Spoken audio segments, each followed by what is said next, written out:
أعمالنا من يهده الله فلا مضل له ومن يضلل فلن تجد له وليا مرشدا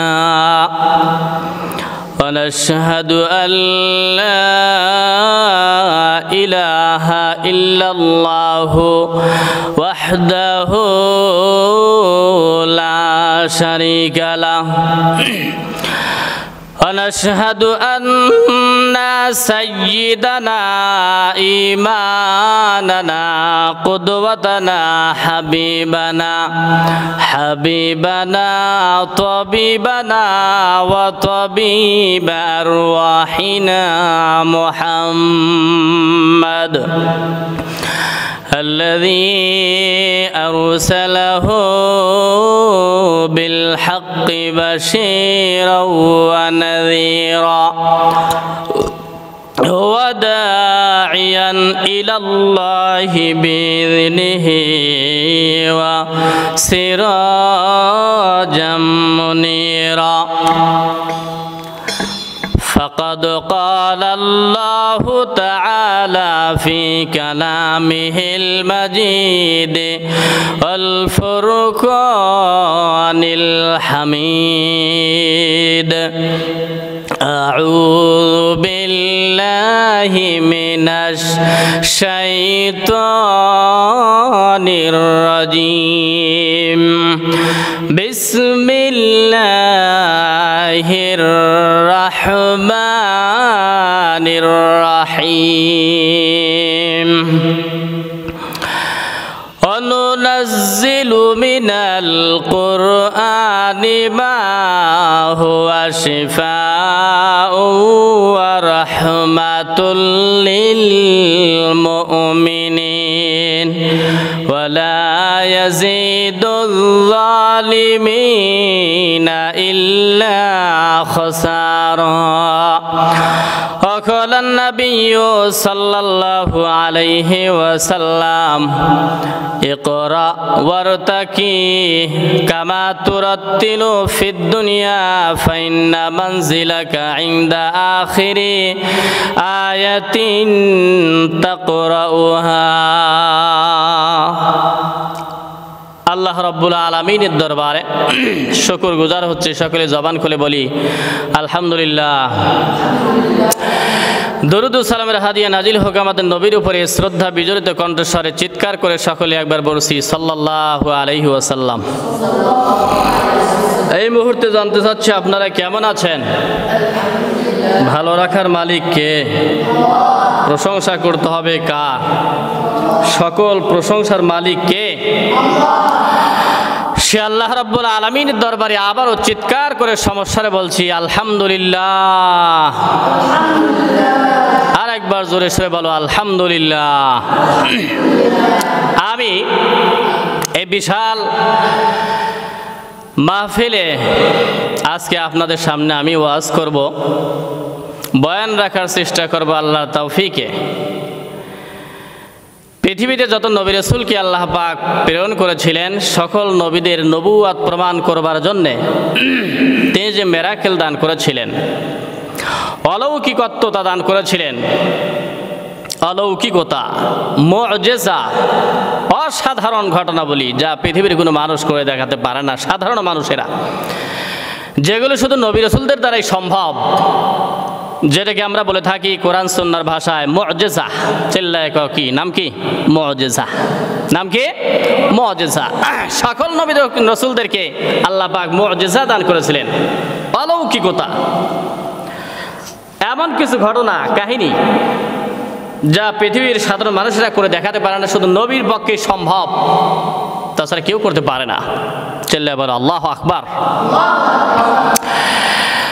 যেমন বিশ্বনবী আলাইহিস সালামকে আল্লাহ রাব্বুল আলামিন মুআজিজা দান করেছিলেন। কিতাবের মধ্যে পাওয়া যায় আবু জেহেল বেচারে সে ডাক দিয়ে বলল, মুহাম্মদ তুমি না নবী? বলে হ্যাঁ আমি নবী। তোমাকে কে নবী বানিয়েছেন? আল্লাহর হাবিব বললেন, আল্লাহ পাক বানিয়েছেন। সুবহানাল্লাহ পড়েন। মিস্টার আবু জেহেল ডাক দিয়ে বলে, ও মুহাম্মদ, যদি তুমি আল্লাহর পাঠানো পয়গম্বর হও তাহলে তো অবশ্যই অলৌকিকতা তুমি দেখাতে পারবা। আল্লাহ নবী বললেন, অবশ্যই পারবো। কি বলো বলো। আবু জেহেল ডাক দিয়ে বলছে, ওই যে আকাশের মধ্যে দেখা যায় চাঁদ, এই চাঁদ কি তুমি দ্বিখণ্ডিত করে দেখাতে পারবা? আল্লাহর নবী বললেন, আবু জেহেল, আমি যদি করে দেখায় দিতে পারি তাহলে তুমি কি ঈমান গ্রহণ করবা? সে বলল, অবশ্যই। চিৎকার করে বলো সুবহানাল্লাহ। বিশ্বনবী সাল্লাল্লাহু আলাইহি ওয়াসাল্লাম, তার কি অলৌকিকতা, তার কি ক্ষমতা, আল্লাহ স্পেশালি বিশ্বনবী আলাইহিস সালামকে আল্লাহ রাব্বুল আলামিন যে মুজিজা দান করেছিলেন, আল্লাহর হাবিব বললেন, ও চাচা আবু জেহেল, আপনি তাকান, আকাশের উপরে তাকান। আল্লাহর হাবিব সাল্লাল্লাহু আলাইহি ওয়াসাল্লাম তিনি ডাক দিয়ে বললেন, আকাশের চাঁদ, যদি আল্লাহর গোলাম হয়ে থাকো, আল্লাহর অর্ডারে তুমি দ্বিখণ্ডিত হয়ে যাও। বলতে দেরি, সঙ্গে সঙ্গে দ্বিখণ্ডিত হতে দেরি হয় নাই। চিল্লায় বলে আল্লাহু আকবার।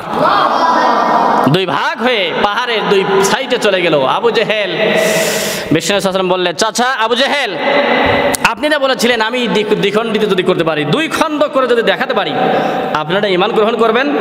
আবু জেহেল বলছে, ভাতিজা মুহাম্মদ, তুমি কি জাদুকর? চিল্লায় এখন নাউযুবিল্লাহি মিন যালিক। আল্লাহর হাবিব বললেন, চাচাজি, আমি জাদুকর নই। আল্লাহ রাব্বুল আলামিন ডাক দিয়ে বললেন, ওয়ামা সাহিবুকুম বিমাজনুন, তোমাদের বন্ধু আমার হাবিব পাগল নয়, এটা আমার আল্লাহর বাণী। চিল্লায় এখন আল্লাহু আকবার। আবু জেহেল বলে পাগল, আল্লাহ বলে পাগল নয়। কারটা রাইট হবে? আবু জেহেলের তা রাইট হবে না, নিশ্চয় আল্লাহর তাই রাইট হবে। চিল্লায় বলে আল্লাহ, ঠিক না? এরকম অসংখ্য মুজিজা আল্লাহ পাক নবীদেরকে দান করেছিলেন। শুধু আমাদের নবী না, হযরত আদম আলাইহিস সালামকে আল্লাহ পাক এই মুজিজা দান করেছিলেন। ইব্রাহিম আলাইহিস সালামকেও দেওয়া হয়েছিল, ইসহাক আলাইহিস সালাম, ইউসুফ আলাইহিস সালাম, জাকারিয়া আলাইহিস সালাম। যুগে যুগে যত নবী রাসূলদেরকে আমার আল্লাহ পাক দুনিয়ার জমিনে পাঠিয়েছিলেন, সব নবী রাসূলদেরকে মিরাকেল দিয়েছিলেন, অলৌকিকতা দান করেছিলেন, মুজিজা দান করেছিলেন। তবে কোন নবী পেয়েছিলেন 10টা, কোন নবী 20টা, কোন নবী 100টা। আর আমার নবী সকল নবীর চাইতেও হাজার হাজার গুণ বেশি মুজিজা আল্লাহর থেকে প্রাপ্ত হয়েছিলেন। চিল্লায় বলেন আল্লাহু আকবার। অলৌকিকতা, অসাধারণ ঘটনা বলি, যা পৃথিবীর কোনো মানুষ করে দেখাতে পারে না। এই ক্ষমতা দান করেছিলেন কে? নবীদের নবুয়ত প্রমাণ করবার জন্য আল্লাহ পাক সব নবী রাসূলদেরকে এই মুজিজা দান করে দিয়েছিলেন। আল্লাহর হাবিব সাল্লাল্লাহু আলাইহি ওয়াসাল্লামকে আল্লাহ পাক দান করেছিলেন, শুধু আমাদের নবীকেই নয়। তবে আমি যে জিনিসটা বোঝাতে চাই, আল্লাহর নবী সাল্লাল্লাহু আলাইহি ওয়াসাল্লামকে যত মুজিজা দান করা হয়েছিল, তার জীবনের সবচাইতে বড় মুজিজার নাম হলো মহাবিশ্বের মহাবিশ্বয় পবিত্র কোরআনে কারীম। চিল্লায় এখন আল্লাহু আকবার। আপনারা বলুন, মহাবিশ্বের মহাবিশ্ব বিজ্ঞানময় কোরআন, যা আল্লাহর হাবিবের প্রতি নাজিল করা হয়েছিল, এ কোরআন পৃথিবীর শ্রেষ্ঠ মুজিজা। আজও পৃথিবীর জমিনে আছে না নাই? চিল্লায় বলো, কোরআনে কারীম আছে না নাই? ছিল, আছে, কিয়ামত অবধি থাকবে। পৃথিবীর কোন শক্তি, মক্কার কাফের বেঈমানরা চেয়েছিল এই দুনিয়ার জমিনে কোরআনে কারীম রাখবো না, সেজন্য তারা অক্লান্ত পরিশ্রম করেছিল। কিন্তু আল্লাহ পাক ডাক দিয়ে কয়, না, ইন্না নাহনু নাযালনা যিকরা ওয়া ইন্না লাহু লাহাফিজুন। চিল্লায় বলেন আল্লাহু আকবার। আল্লাহ পাক ডাক দিয়ে বললেন, এই কোরআনে কারীম নাজিল করেছি আমি আল্লাহ, ইবাদত করব আমি আল্লাহ, দুনিয়ার কেউ কিছুই করতে পারবে না। আল্লাহু মুতিম্মু নূরিহি মাইয়াশা ওয়ালাউ কারিহাল কাফিরুন। কাফেরদের যত তাড়াহুড়া হোক, কাফেররা কিছু করতে পারবে না। আবু জেহেল থমকে গেল। সেই মক্কার কোরআনে কারিম বাংলার জমিন সহ গোটা বিশ্বে ছড়িয়ে দিয়েছেন কে? জোরে বলেন তো কে? যারাই কোরআনে কারিমের বিরুদ্ধে অবস্থান নেবে তারাই শেষ হয়ে যাবে, কিন্তু কোরআন কিছুই হবে না, ঠিক না? আল্লাহ পাক ডাক দিয়ে বলেন ওয়া ইন্না লাহু লাহাফিজুন, কোরআন নাজিল করেছি আমি আল্লাহ, হেফাজত করব আমি আল্লাহ। চিৎকার করে বলেন মারহাবা। কোরআন আছে আছে আছে, এই যুবকরা কোরআন আছে, থাকবে কিয়ামতের আগ পর্যন্ত। চিল্লাই কোরআন আল্লাহু আকবার। আমি যে জিনিসটা বোঝাতে যাচ্ছি, যত নবী রাসূলগণ এসেছিলেন মুজিজা পেয়েছিলেন, নবীরা বিদায় নিয়ে চলে গেলেন, কোন নবীর মুজিজা অলৌকিকতা মিরাকেল পৃথিবীর জমিনে আর বাকি নাই। কিন্তু আমার আপনার নবী, বিশ্ব নবীর মুজিজা যতগুলো ছিল তার মধ্যে সবচাইতে বড় শ্রেষ্ঠ মুজিজার নাম আল কুরআন। বলুন তো দেখি এখনো সেই কুরআন জমিনে আছে না নাই? কোরআনে কারিম শ্রেষ্ঠ মুজিজা, বিরাট মুজিজা, অলৌকিকতা, মহাবিশ্বয় বিজ্ঞানময় কোরআন এর রাজ যেন গোটা বিশ্বের জমিনে আল্লাহ পাক কায়েম করে দেয়। চিল্লায় বলেন আল্লাহু আকবার। ওয়ালাউ কারিহাল কাফিরুন, কলিজা যতই জ্বালা পোড়া হোক না কেন, যতই ঠেকাক না কেন, আল্লাহ মামুনুল হক সাহেব কোরআনের কারিমের রাজ গোটা বিশ্বের জমিনে ছড়িয়ে দেওয়ার জন্য যে মিশনে নেমেছেন, থমকাবে না, স্তব্ধ হয়ে যাবে না, দুনিয়ার সব শক্তি স্তব্ধ হয়ে যাবে, আল্লাহ মামুনুল হক সাহেব সহ আলেমুল আমাদের কণ্ঠ স্তব্ধ হবে না। চিল্লা বলা ঠিক কিনা? কারণ সাহায্যকারী একজন আছে, চিল্লা বলতে হবে তিনি কে? হযরতে মুসা আলাইহিস সালামকে মুজিজা দান করলেন আল্লাহ পাক। মুসা আলাইহিস সালাম চলে গেলেন, মুজিজাও চলে গেল। তিনাকে অসংখ্য মুজিজা দান করেছিলেন। আল্লাহ পাক ডাক দিয়ে বললেন ও মুসা ওয়া মা তিলকা বিয়ামিনিকা ইয়া মুসা। সুবহানাল্লাহ পড়েন। আল্লাহ পাক ডাক দিয়ে বললেন মুসা তোমার হাতের মধ্যে কি? হযরতে মুসা কালিমুল্লাহ ডাক দিয়ে বললেন হিয়া সয়া, এটা আমার লাঠি, যেই লাঠির গুণাগুণ আল্লাহ মুজিজা হিসেবে লাঠি দান করলেন, এটা জান্নাতি লাঠি। চিৎকার করে বলে আল্লাহু আকবার। এই লাঠি সেই লাঠি যেটা জান্নাত থেকে আমার আল্লাহ পাক দান করেছিলেন। জমিনের মধ্যে দেওয়ার সঙ্গে সঙ্গে গাছ হয়ে যায়, শত্রুর সামনে ফেলবার সঙ্গে সঙ্গে এটা অজগর বিষধর সাপ হয়ে যায়, আমার আল্লাহ বানিয়ে দেয়। চিৎকার করে বলে আল্লাহু আকবার। আবার যখন সাগরের মধ্যে ফালিয়ে দেন, হযরত মুসা কালিমুল্লাহ যখন নীল দরিয়া লোহিত সাগর, এই সাগরের পাশে যখন চলে গিয়েছেন, আল্লাহ পাককে ডাক দিয়ে বললেন আল্লাহ সামনে দেখা যায় নদী আর পিছনে আমার ফিরাউন শত্রু বাহিনী, আমি এখন কি করব? মুসা কালিমুল্লাহর সাথী সঙ্গীরা ডাক দিয়ে বলে মুসার উপরে ঈমান এনে মনে হয় ঠকেই গেলাম। ঠকে নাই, এটা সাময়িক আল্লাহর পরীক্ষা। মুমিন বান্দা কখনো পরীক্ষা ফেল করতে পারে না। চিল্লা বলো ঠিক কিনা? এরকম পরীক্ষা মুমিন বান্দাদের জীবনে আসবে। জুনায়েদ বাবুনগরের জীবনে এসেছে, আহমদ শফির জীবনে এসেছিল, আল্লামা আহমদ শফির জীবনে আসছিল, আল্লামা মামুনুল হক শাইখুল হাদিস ইবনে শাইখুল হাদিস, তার জীবনেও আমার আল্লাহ পরীক্ষা দিয়েছেন। ইব্রাহিম আলাইহিস সালাম যেমন পরীক্ষায় উত্তীর্ণ হয়ে গোটা বিশ্বের জন্য ইমাম হয়েছিলেন, আমার মনে হয় আল্লামা মামুনুল হক সাহেব যদি এই পরীক্ষার মধ্যে পাশ করে যেতে পারে, তামাম বিশ্বের অবিসংবাদিত মুসলিম বিশ্বের নেতা হিসাবে আমার আল্লাহ কবুল করে নিতে পারে। চিল্লায় বলো আল্লাহু আকবার। নো টেনশন, লা তাহজান, ভয় নাই, আমাদের সাথে আল্লাহ আছেন। চিল্লায় বলো আল্লাহু আকবার। মুসা কালিমুল্লাহ তিনি সাগরের পাশে দাঁড়িয়ে গেলেন। এইবার ফিরাউন ডাক দিয়ে বলে ওই যে ধর। মুসার সাথী সঙ্গীরা ডাক দিয়ে বলে আহারে মুসার উপরে ঈমান আনলাম, আল্লাহতে বিশ্বাস করলাম, এখন সামনে দেখি লোহিত সাগর, ওখানে যদি যাই তিমি মাছ আছে না নাই? এই সাগরের মধ্যে তিমি মাছ আছে না নাই? আমারে খাবে, শেষ হয়ে যাবো, আমরা নিশ্চিন্ন হয়ে যাবে। কিন্তু নিশ্চিন্ন করবে না একজন মহান শক্তিধর, সে মহান সত্তার নামটা কিছু চিৎকার করে বলো, তিনি কে? আল্লাহ পাক আছে না নাই? বন্ধুরে মারে না, শত্রুরে আল্লাহ ছাড়ে না, ছেড়ে দেয়, ছাড় দেয় কিন্তু ছেড়ে দেয় না, ধরে না, ধরলে আমার আল্লাহ ছাড়ে না। চিল্লায় বলে আল্লাহু আকবার। আল্লাহ পাক ডাক দিয়ে বলেন ইন্না বাতুশা রাব্বিকা লাশাদীদ। এই দুনিয়ার বান্দা বান্দিরা, আমার ধরা বড় মজবুত ধরা। আমি নমরুদকে ধরেছিলাম, সাদ্দাদরে ধরেছিলাম, আবু জেহেলরে ধরেছিলাম। এখনো জামানার যারা নব্য ফিরাউনের ভূমিকায় অবতীর্ণ হয়ে আছে, তাদেরকেও নমরুদ ফিরাউনের মতো শায়েস্তা করে দুনিয়ার জমিন থেকে বিদায় করবে। বলুন তো দেখি, এই ক্ষমতা আমার আল্লাহর আছে না নাই? অবশ্যই আছে। চিল্লা বলো ঠিক কিনা? হযরত মুসা আলাইহিস সালামকে আল্লাহ পাক ডাক দিয়ে বললেন, এ মুসা, তোমার হাতের মুঠার মধ্যে কি? মুসা কালিমুল্লাহ ডাক দিয়ে বললেন, হিয়া আসয়া। আল্লাহ, তুমি কি দেখো না এটা আমার লাঠি? লাঠি তো ছেড়ে দাও, জমিনের মধ্যে ছেড়ে দাও। সঙ্গে সঙ্গে আল্লাহ পাক জমিনের মধ্যে ছেড়ে দেওয়ার সঙ্গে সঙ্গে সাগরের মধ্যে 12টা সম্পদের জন্য 12টা ব্রিজ বিস্ফোরণ করে দিয়েছেন। চিল্লা বলে আল্লাহু আকবার। এই লাঠির গুণাগুণ জমিনের মধ্যে ছাড়লে গাছ হয়ে যায়, শত্রুর সামনে ছেড়ে দিলে বিষধর অজগর সাপে পরিণত হয়ে যায়, আবার সাগরের মধ্যে ছেড়ে দেওয়ার সঙ্গে সঙ্গে অজগর সাপ বানিয়ে দেয় কে? আর জোরে বলেন তিনি কে? মুসা কালিমুল্লাহ চলে গিয়েছেন।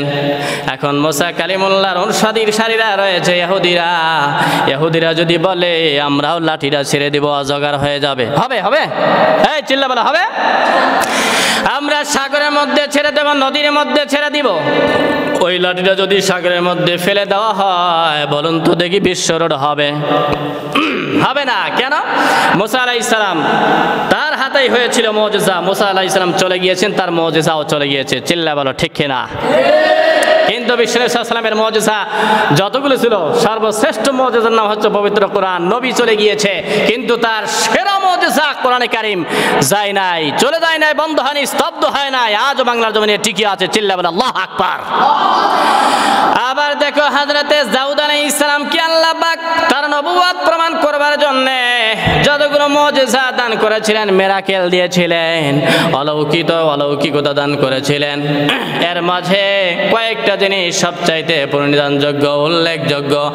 এর মধ্যে এক নম্বরে হযরত দাউদ আলাইহিস সালামকে আবার আল্লাহ এমন কণ্ঠ দান করলেন, যেই কণ্ঠ শোনার সঙ্গে সঙ্গে মানুষেরা বেহুশ হয়ে যায়, পাগল হয়ে যায়। আল্লাহু আকবার। আল্লাহর খলিল দাউদ পয়গম্বর আলাইহিস সালাম যখন শনিবার যখন হয়ে যায়, সাগরের পাশে তিনি দাঁড়িয়ে যেতেন আর বসে যেতেন। আল্লাহর পাঠানো পয়গম্বর জাবুর কিতাব তিনি পেয়েছিলেন। এই জাবুর কিতাব পড়বার জন্য সাগরের মাঝখানে যখন চলে যেতেন, কিনারে বসে যখন পড়া শুরু করে দিতেন, তার সুললিত কণ্ঠস্বর শোনার জন্য সাগরের মাছগুলো সাগরের পাশে চলে আসতো হাউমাউ করে শোনার জন্য। আল্লাহু আকবার জোরে বলেন। দাউদ আলাইহিস সালাম চলে গিয়েছে, তার উম্মতরা রয়ে গেছে, ইহুদিরা আছে। এখন যদি কোনো ইহুদিরা বলে, দাউদ আলাইহিস সালামের উম্মতরা বলে, আমাদের নবী যখন জাবুর কিতাব পড়তেন, নদীর সাগরের মাছগুলো চলে আসতো, আমরাও পড়ি দেখি সাগরের মাছ আসে কিনা। আসবে? এই জোরে বলে আসবে। তার মানে দাউদ আলাইহিস সালাম যেই মুজিজা পেয়েছিলেন, দাউদ আলাইহিস সালাম চলে যাওয়ার সঙ্গে সঙ্গে ওই মুজিজাগুলো চলে গেল, কিন্তু বিশ্ব নবী আলাইহিস সালাম চলে গিয়েছেন, তার মুজিজা রেখে যাওয়া কোরআনে কারীম যায় নাই। শুধু আজকের দিনের জন্য নয়, কিয়ামতের আগ দিন পর্যন্ত আমার আল্লাহর কোরআন থাকবে। চিল্লা বলো ঠিক কিনা? আবার দাউদ আলাইহিস সালামকে আরেকটা মুজিজা দান করা হয়েছিল, তিনি ছিলেন অস্ত্র নির্মাতা। কি নির্মাতা? অস্ত্র বানাবার জন্য আমাদের কামাররা লোহাগুলো সাঁচিয়ে নেবার জন্য কি করে? লোহাগুলো আগুনের মধ্যে দেয়, সাঁচিয়ে নেবার জন্য, সাঁচা হয়, নরম হয়ে যায়, এটা দিয়ে অস্ত্র বানায়। কিন্তু আল্লাহ পাক দাউদ আলাইহিস সালামকে অস্ত্র নির্মাতা পয়গম্বর হিসেবে নাজিল করেছিলেন। চিৎকার করবেন আল্লাহু আকবার।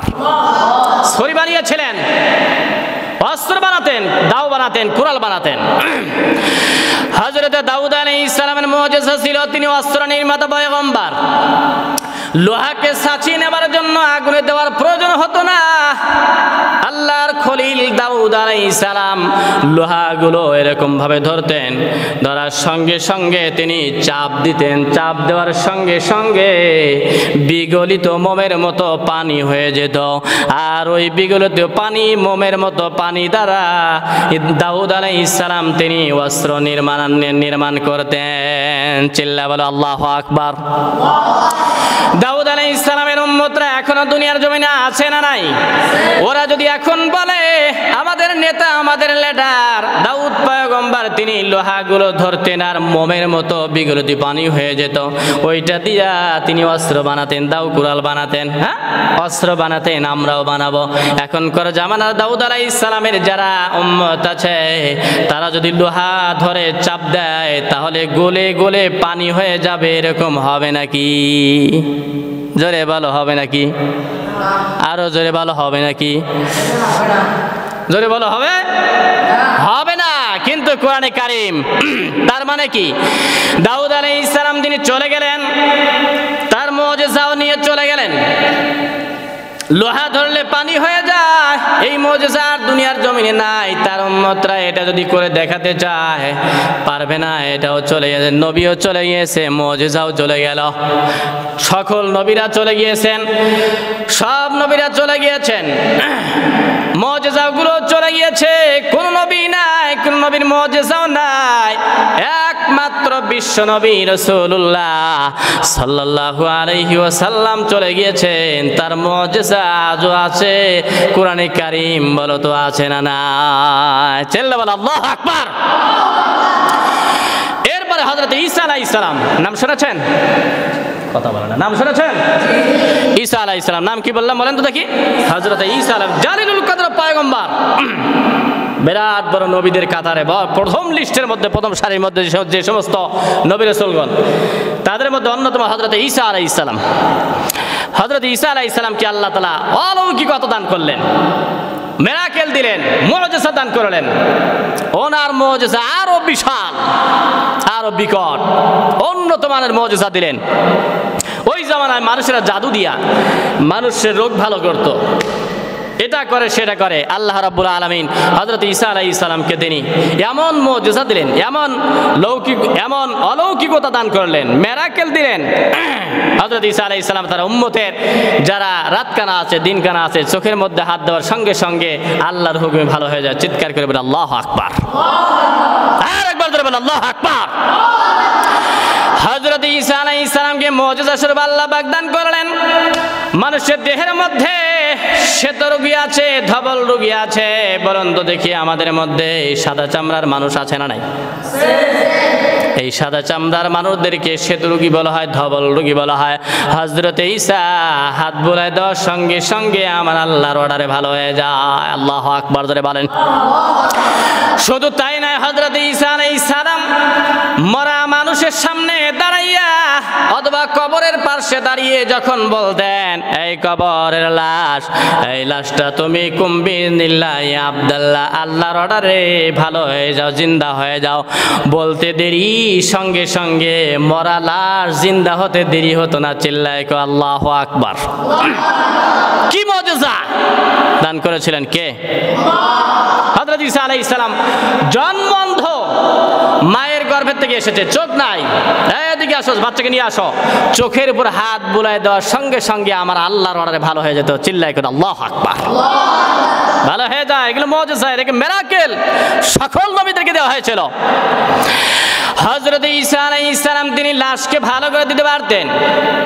কবরের পাশে দাঁড়াইয়া যদি বলা হতো এ কবরের লাশ, আল্লাহর অর্ডারে ভালো হয়ে যাও, জিন্দা হয়ে যাও, বলার সঙ্গে সঙ্গে কবর থেকে আল্লাহর অর্ডারে ওই মরা মানুষটা জীবিত হয়ে হযরত ঈসার সামনে এসে হাজির হয়ে যেত। চিল্লায় এখন আল্লাহু আকবার। এখন ঈসা আলাইহিস সালামের অনুসারীরা, উম্মতদেরকে কি বলা হয়? খ্রিস্টান। চিল্লায় বলো, ঈসা আলাইহিস সালামের উম্মতদেরকে কি বলা হয়? বলো, পৃথিবীর জমিনে খ্রিস্টানরা আছে না নাই? এই দুনিয়ার জমিনে ঈসা আলাইহিস সালামের অনুসারীরা আছে, খ্রিস্টান জগতেরা। খ্রিস্টানের বাচ্চারা যদি এসে বলে আমাদের লিডার, আমাদের নেতা হযরত ঈসা আলাইহিস সালাম জন্মন্ত ভালো করে দিতেন, শ্বেত রোগী ধবল রোগী ভালো করে দিতেন। এরপরে লাশ মরা মানুষকে জিন্দা করতে পারতেন, জিন্দা করতে পারতেন। আমরাও তাই করব। একটা মরা মানুষ ডাকবে অথবা লাশ, এই থামাও, লাশ দাঁড়িয়ে গেল, আল্লাহর অর্ডারে তাজা হয়ে যাও। ঈসা আলাইহিস সালামের উম্মতরা খ্রিস্টানেরা যদি এই কথা বলে, জিন্দা হবে? জিন্দা হবে? হবে হবে হবে। তার মানে কি? তাদের লিডার, তাদের নেতা হযরত ঈসা আলাইহিস সালাম দুনিয়া থেকে চলে গিয়েছে, তার মুজিজাও মিরাকেল অলৌকিকতাও দুনিয়ার জমিনে নাই, ওটাও নিয়ে চলে গিয়েছে। চিল্লায় বলে আল্লাহু আকবার। কিন্তু বিশ্বনবী, একমাত্র বিশ্বনবী, আমাদের নবীর সেরা মুজিজা কোরআনে কারীম আজও আছে, কিয়ামতের পর্যন্ত থাকবে। চিল্লায় বলে আল্লাহু আকবার। আমি কি বোঝাই? সকল নবীকে আল্লাহ পাক মুজিজা দান করেছিলেন, অলৌকিকতা দান করেছিলেন, মিরাকেল, যার মাধ্যমে নবীর নবুয়ত প্রমাণ করার জন্য যথেষ্ট হয়ে যেত। পারলে এটার মোকাবেলা করো, এইটা তোমরা পারলে দেখাও, পারতো না, প্রমাণ হয়ে যেত তিনি নবী। চিৎকার করে বলে আল্লাহু আকবার। শুধু তাই না, হযরত ঈসা আলাইহিস সালামকে আরো কি ক্ষমতা দান করলেন? ঈসা আলাইহিস সালাম তিনি জঙ্গলের সামনে চলে যেতেন, যাওয়ার সঙ্গে সঙ্গে যখন তার মনের মধ্যে, হৃদয়ের মধ্যে যদি মনের মধ্যে চলে আসতো আমি এখন হরিণের গোশত খাবো। কিসের গোশত? কিসের গোশত? হরিণের গোশত। আপনারা খেয়েছেন? খাননি? আওয়াজ করে বলতে হবে, খেয়েছেন? হরিণের গোশত খাওয়ার তৌফিক দেন। চিৎকার করবেন আমিন। খাওয়াইতে পারে একজন, চিল্লায় বলতে হবে তিনি কে? আল্লাহ পাক ডাক দিয়ে বললেন, ওয়ামা মিউ দাব্বাতিন ফিল আরদি ইল্লা আলাল্লাহি রিজকুহা। এই দুনিয়ার জমিনে এমন কোনো প্রাণী নাই, এমন কোনো পশু নাই, পাখি নাই, মানুষ হোক অথবা জিন হোক, সকলের জন্য একজন রিজিক দাতা। চিৎকার করে বলেন তো তিনি কে? হযরত ঈসা আলাইহিস সালাম জঙ্গলের পাশে দাঁড়িয়ে গেলেন। সুন্দরবন আপনারা দেখেছেন? সুন্দরবন দেখছেন? অথবা আফ্রিকার জঙ্গল। সাপোজ এক্সাম্পল, মনে করেন সুন্দরবনের পাশে ঈসা আলাইহিস সালাম দাঁড়িয়ে গিয়েছেন আর ডাক দিলেন, এই জঙ্গলের সমস্ত ইয়া যাবি তাল হিনা, এই হরিণের এদিকে আসো। যখন মনের মধ্যে স্বাদ জেগেছে আমি হরিণের গোশত খাবো, ঈসা আলাইহিস সালামের মুজিজা ছিল জঙ্গলের পাশে দাঁড়িয়ে ডাক দেওয়ার সঙ্গে সঙ্গে সমস্ত হরিণেরা তার চতুর সাইডে শত শত হরিণ গিলে এসে হাজির হয়ে যেত। চিৎকার করে আল্লাহু আকবার। ঈসা আলাইহিস সালাম তাকাতেন, যেটা সুন্দর হয়, সুশ্রী হয়, নয়নাভিরাম দৃশ্যের মতো মনে হয়, দৃষ্টি আকর্ষণ করে, মন কেড়ে নেয়, এমন একটা হরিণ তিনি নির্বাচন করতেন, পছন্দ করতেন। হরিণকে জবাই করতেন আল্লাহর নামে। জবাই করতে হবে কার নামে? হযরত ঈসা আলাইহিস সালাম তিনি জবাই করে ফেলতেন। জবাই হয়ে গেলে পরে ঈসা আলাইহিস সালাম এই হরিণের গোশতগুলো তিনি খেতেন। আগুনের মধ্যে দিয়ে ঝলসে যখন যেত ঈসা আলাইহিস সালাম গোশতগুলো খেতেন, আর হাড্ডিগুলো খাইতেন না, এগুলো রেখে দিতেন। যখন সন্ধ্যা হয়ে গেল, বিকাল বেলা হয়ে গেল, ঈসা আলাইহিস সালাম ডাক দিয়ে বলেন, চলো না বাড়ির মধ্যে যাই। আর ওই হাড্ডিগুলোকে সবগুলোকে ঈসা আলাইহিস সালাম বললেন, আমার নিকটে নিয়ে আসো। নিয়ে আসার সঙ্গে সঙ্গে ঈসা আলাইহিস সালাম তিনি বলতেন, এই হরিণের হাড্ডিগুলো তোমরা আল্লাহর অর্ডারে আগে যেমন হরিণ ছিলা তেমনই তোমরা হরিণ হয়ে জঙ্গলে ফিরে যাও। এই কথা বলার সঙ্গে সঙ্গে হরিণ আগের মতো হরিণ হয়ে জঙ্গলে ফিরে যেত। চিল্লায় এখন আল্লাহু আকবার। আল্লাহু আকবার। এখন খ্রিস্টানরা ডাক দিয়ে যদি বলে আমাদের লিডার কারা বলে? ঈসা আলাইহিস সালামের উম্মতেরা, খ্রিস্টানরা যদি এসে বলে আমাদের নেতা, আমাদের নবী হরিণকে ডাক দেওয়ার সঙ্গে সঙ্গে জঙ্গল থেকে চলে আসতো। ও মিয়া, শত শত হরিণগুলো চলে আসতো। ঈসা আলাইহিস সালাম যদি এখন ডাক দিয়ে বলে, তার উম্মতেরা ডাক দিয়ে বলে আমাদের নেতা, ডাক দিতে দেরি, আসতে দেরি করতো না। আমরা তো তাদের উম্মত, তাদের অনুসারী। আমরাও ডাক দিব সুন্দরবনের পাশে দাঁড়িয়ে অথবা আফ্রিকার জঙ্গলের পাশে দাঁড়িয়ে। তামাম দুনিয়ার সব খ্রিস্টান মিলেও যদি ডাক দেয়, বলুন তো দেখি হরিণেরা ডাকে আসবে? জোরে বলেন, আসবে? আসবে না। কেন? ঈসা আলাইহিস সালাম তিনি তার মুজিজা ছিল, তিনি ডাকতেন আর চলে আসতেন, জবাই করে হরিণের গোশতগুলো খেতেন। কিন্তু তামাম দুনিয়ার সব খ্রিস্টান উম্মতেরা যদি এসে বলে আমরাও তাই করব, এটা হবে না, হরিণও আসবে না, গোশত খাওয়া যাবে না, তারা জিন্দাও করতে পারবে না। যখন গোশতগুলো খাওয়া হয়ে যেত সন্ধ্যার সময়, আল্লাহর পয়গম্বর ঈসা আলাইহিস সালাম যখন বলতেন এই হরিণগুলো, হরিণের হাড্ডিকে লক্ষ্য করে বলতেন, হরিণ আগে যেমন হরিণ ছিলা তেমন জিন্দা হয়ে চলে যাও। বলতে দেরি হরিণ হয়ে জঙ্গলের মধ্যে যাইতে দেরি করতো না। চিল্লাবেন আল্লাহু আকবার। কিন্তু এখনকার খ্রিস্টানরা বললে আসবে না, তার মানে হলো হযরত ঈসা আলাইহিস সালাম চলে গিয়েছেন, তার মুজিজা দুনিয়ার জমিনের মধ্যে নাই, তিনিও চলে গিয়েছেন, তার মুজিজাও চলে গিয়েছেন।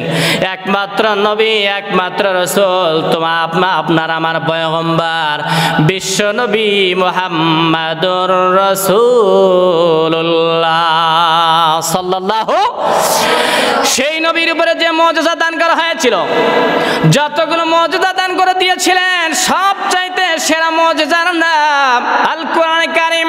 বলুন তো দেখি এই কোরআন কারীম আজও আছে না নাই? এই তো কয়েকদিন আগে দেখলাম জজ বার্নার্ডো শো, যারা ইংলিশ মিডিয়ামে লেখাপড়া করেন যুবক ভাইয়েরা কান দুটো খরগোশের মতো খাড়া করে শুনুন। জজ বার্নার্ডো শো দুনিয়া কাঁপানো একজন মনীষী, অমুসলিম মনীষী। তিনি বলেছেন পৃথিবীর মানুষ সকল সমস্যার সমাধান পাবে, দুনিয়াতে অশান্তি দূর তখনই হবে যতক্ষণ পর্যন্ত না আল্লাহর কোরআনে কারীম দ্বারা পরিচালনা করা হবে। চিল্লাবেন আল্লাহু আকবার। জন্মগত একজন খ্রিস্টান, তার মানে আল্লাহর হাবিব চলে গেলেন, তার মুজিজা চলে যায় নাই, রেখে গিয়েছেন। এইটার নাম আল্লাহর কোরআন। এখনো দুনিয়ার জমিনে সবচাইতে কোরআন কারীম বেশি পড়া হয়। সুবহানাল্লাহ পড়েন। সবচাইতে বেশি মুজিজা, সবচাইতে বেশি পড়াশোনা করা হয়, সবচাইতে বেশি গবেষণা করা হয় একটা কিতাবের। বলুন তো সেই কিতাবের নামটা কি? আল কোরআন। চিৎকার করে বলতে হবে কি? এই কোরআনে কারীমকে আল্লাহ পাক ডাক দিয়ে বললেন, আমার কোরআনে কারীমের অনেকগুলো নাম দিয়েছে। আল্লাহ পাক ডাক দিয়ে বলে দিয়েছেন বাল হুয়া কুরআনুম মাজিদুন ফি লাওহিম মাহফুজ। চিৎকার করবেন আল্লাহু আকবার। আল্লাহ পাক ডাক দিয়ে বললেন বরং এটা মহিমান্বিত সেই কিতাব যেটা আমার লাওহে মাহফুজের মধ্যে আমি রেখে দিয়েছি। এই আয়াতের মধ্যে আমার আল্লাহ বললেন এটা কোরআনে মাজিদ। তার মানে কোরআনে কারীমের একটা নাম আমরা পেলাম, কোরআনে মাজিদ। চিৎকার করে বলেন নামটা কি? এক নম্বরে পেলাম কোরআনে মাজিদ। দুই নম্বর নাম কোরআনের নাম বলছি, চিৎকার করে বলতো কিসের নাম? দ্বিতীয় নম্বর আল্লাহ পাক সূরা ওয়াকিয়ার মধ্যে বলে দিয়েছেন ইন্নাহু লাকুরআনুন কারীম ফি কিতাবিম মাকনুন। চিৎকার করবেন আল্লাহু আকবার। আল্লাহ পাক ডাক দিয়ে বলেন নিশ্চয় এটা মহিমান্বিত কুরআন, গোপন কিতাবের মধ্যে আমার আল্লাহ পাক সংরক্ষণ করে রেখে দিয়েছেন। দ্বিতীয় নম্বরে পেলাম কোরআনে কারীমের নাম হচ্ছে কোরআনে কারীম। কি পেলাম জোরে বলেন? এক নম্বরে পেলাম কোরআন মাজিদ, দুই নম্বরে পেলাম কোরআনে কারীম, আরেকটা নাম আছে কোরআনে আরবি, তিন নম্বরের নাম হলো কোরআনে আরবি। চিৎকার করে বলো সুবহানাল্লাহ। আল্লাহ পাক ডাক দিয়ে বললেন ইন্না আনজালনাহু কুরআনান আরাবিয়্যান লাআল্লাকুম তাআকিলুন। নিশ্চয় আমি এই কোরআনকে আরবি ভাষায় নাজিল করেছি যাতে করে তোমরা কোরআনে কারীম বুঝতে পারো। সুবহানাল্লাহ জোরে বলেন। তিন নামের নাম কোরআনে আরবি। কি নাম বললাম? ভালো না খারাপ? ভালো না খারাপ? চমৎকার। চিৎকার করে বলেন মারহাবা। এক নম্বরে পেলাম কি? কোরআন মাজিদ। দুই নম্বরে কি? কোরআনে কারীম। তিন নম্বরে কোরআনের নাম কোরআনে আরবি। কোরআনে চার নম্বরে কোরআনে কারীমের নাম আমার আল্লাহ পাক দিচ্ছেন। আল্লাহ পাক ডাক দিয়ে বলে দিয়েছেন ইয়াসিন ওয়াল কুরআনিল হাকীম ইন্নাকা লামিনাল মুরসালিন। আল্লাহু আকবার বলেন।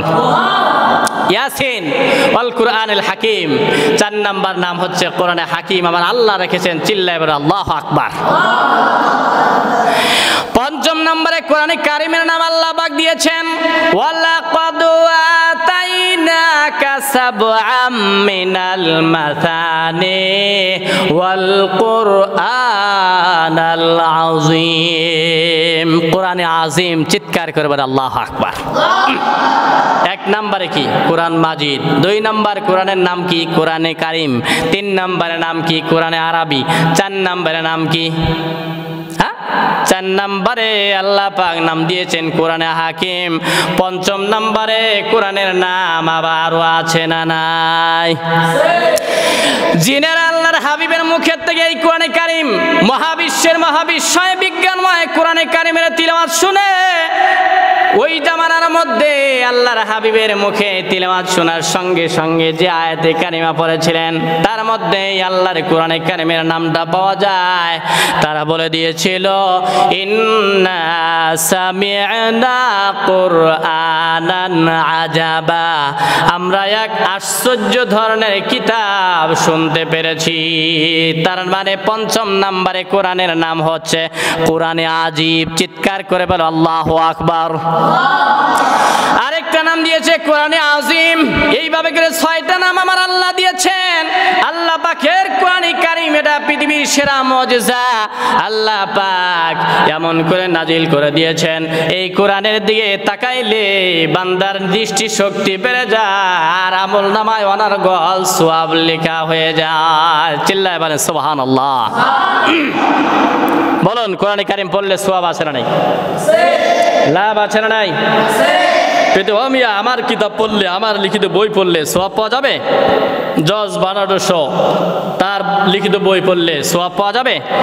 রবীন্দ্রনাথ ঠাকুর যত বড় সাহিত্যিক হোক না কেন পড়লে সওয়াব পাওয়া যাবে? নেই। পৃথিবীর কোনো সাহিত্যিকের কিতাব, কবির কবিতার কিতাব, কোন লেখক লেখিকার কিতাব পড়লে কোনো সওয়াব নাই। কিন্তু আল্লাহর কোরআনে কারীম একটা অক্ষর পড়লে আল্লাহ বিশ্বনবী সাল্লাল্লাহু আলাইহি ওয়াসাল্লাম বলেছেন কমপক্ষে 10টা নেকি আপনার আমলনামার মধ্যে জমা করে দিবে কে? চিৎকার করে বলেন সুবহানাল্লাহ। এই কোরআনে কারীমের মধ্যে একটা সূরা দান করেছেন আল্লাহর হাবিব বলেন ইন্না হাদিস সূরা মানিয়াতুম মিন আযাবিল কবর। চিৎকার করে আল্লাহু আকবার।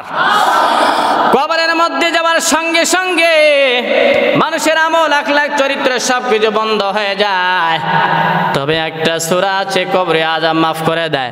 ওই সূরার নামটা কি আপনারা বলতে পারেন? পারবেন? সূরা মুলুক। চিৎকার করে বলেন সূরার নাম কি? কোন পারার মধ্যে আছে কে বলতে পারবেন? পারবেন? 29তম পারার 1ম নাম্বার সূরা, সূরা মুলক। তাবারাকাল্লাযী বিয়াদিহিল মুলক ওয়া হুয়া আলা কুল্লি শাইইন কাদির। চিৎকার করে বলেন আল্লাহু আকবার। মহিমান্বিত সে আল্লাহ পাক যার কুদরত হাতের মুঠার মধ্যে সারা বিশ্বের রাজত্ব। আল্লাহু আকবার। আমার আল্লাহর হাতের মুঠার মধ্যে সারা দুনিয়ার রাজত্ব রয়েছে। সারা দুনিয়ার বাদশাহ একজন। চিৎকার করে বলেন তো তিনি কে? ছোট্ট দেশের রাজা হইয়া তোমরা উল্টা পাল্টা আচরণ করো, উল্টা পাল্টা বক্তব্য দাও, কোরআনের বিরুদ্ধে কথা বলে, এরকম ডাকাত পৃথিবীর জমিনে আছে না নাই? ওদেরকে দুনিয়ার জমিনের দিকে ফিরাউনের মতো, সাদ্দাদের মতো, কারুনের মতো, ফিরাউনের মতো দুনিয়ার থেকে বিদায় করবে ক্ষমতা আমার আল্লাহর আছে না নাই? আছে। চিল্লা বলো ঠিক কিনা? আল্লাহ আমাদের কোরআন কারীম বোঝার তৌফিক দাও। চিৎকার করে বলতে হবে আমিন। কোরআন নিয়ে বাঁচবো। পৃথিবীর জমিনে আর যা কিছু থাক আর না থাক কোরআন কারীম থাকবে, এটাই ফাইনাল। যেটা আমার আল্লাহ করেছেন এটাই ফাইনাল। চিল্লা বলো ঠিক কিনা? আমি আজকে ওয়াজ করলাম কোরআনে কারিম হচ্ছে বিশ্বনবীর উপরে যত মুজিজা দান করা হয়েছিল, মিরাকেল দেওয়া হয়েছিল, অলৌকিকতা দান করা হয়েছিল, শত সহস্র মুজিজার মধ্যে সর্বকালে সর্বযুগে সর্বশ্রেষ্ঠ মুজিজার নাম হচ্ছে পবিত্র কোরআন। ওই জামানায় ছিল, বর্তমানেও আছে, কিয়ামতের আগ পর্যন্ত থাকবে। যতজন বিরোধিতা করেছিল সবগুলো ফিরাউনের মতো তাদেরকে লোহিত সাগরের মধ্যে চুবায়ে চুবায়ে ডুবাই ডুবে তাদেরকে দুনিয়ার থেকে বিদায় করেছে। আজও যারা কোরআনের বিরুদ্ধে অবস্থান নেবে, কোরআনের বিরুদ্ধে উল্টাপাল্টা বক্তব্য দিবে, আলেমের বিরোধিতা করবে, তাদেরকেও নব্য ফিরাউন হিসেবে আখ্যা দিয়ে ফিরাউনের মতো লোহিত সাগরের মধ্যে চুবায়ে চুবায়ে মারবে। চিল্লা বলো ঠিক কিনা? কোরআন কারিমের পক্ষে মুসলমান আছেন না নাই? কে কে আছেন? দুহাত তুলে আল্লাহ দেখান। লিল্লাহি তাকবীর, নারে তাকবীর। আল্লাহ কোরআনে কারিম নিয়ে বাঁচতে পারি, কোরআনে কারিম নিয়ে মরতে পারি, কোরআনে কারিম নিয়ে যেন কবর উঠতে পারি। কিয়ামতের ময়দানে কোরআনে কারিম আমাদের পক্ষে সুপারিশকারী হিসাবে কবুল করে নাও। চিৎকার করে বলতে হবে আমিন। আসসালামু আলাইকুম ওয়া রাহমাতুল্লাহি ওয়া বারাকাতুহু।